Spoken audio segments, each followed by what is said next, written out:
Hello and welcome to VS Tech Tips. Today's video is all about Python. Python is a very versatile and easy to learn programming language.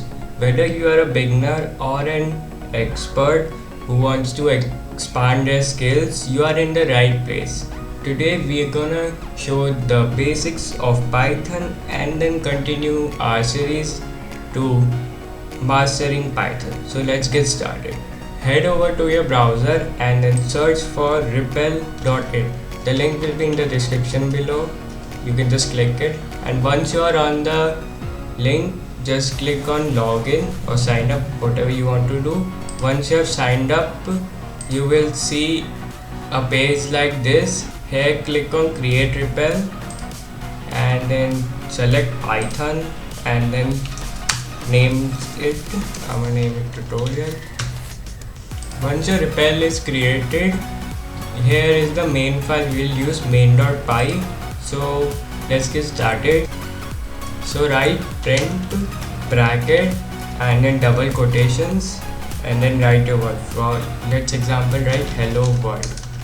So if we write that and then click on run, as you can see on the console it printed hello world. Print is a word in Python which is used to log something to the console in order to see it by the developers or the people having access to the code. It is just like console.log in JavaScript.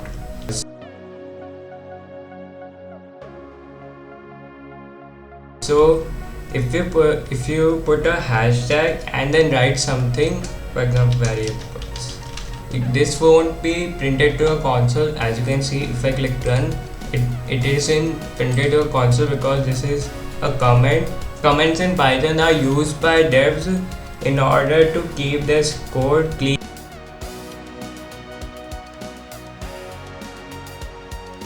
We can name any variable. A equals to, for example, John.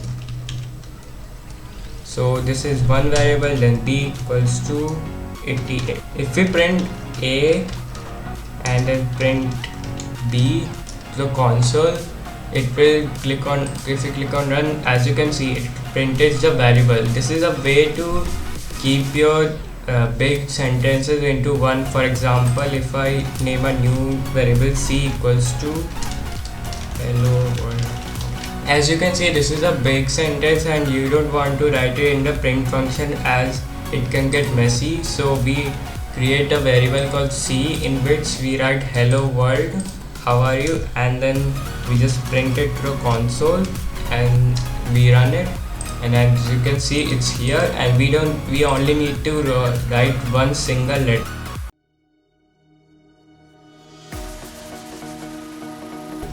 Now let's talk about the different types of variables. So types: a equals to ax, x equals to int 3. This will be just your normal integer 3. If we type x equals to str3, this won't be an integer anymore. This will be now a string, so it will be like a sentence now. If we x equals to float 3, now this will be a decimal number, so it will show as 3.0. so let me print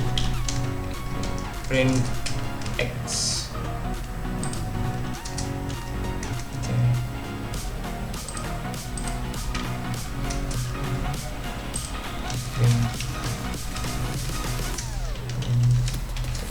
As you can see, now I printed it all, and now I click run. So as you can see, it's 3. This is the integer one, this is a string, and as you can see the last one is a float which is a decimal, so it will 3.0, not only 3. So these were the basics of Python.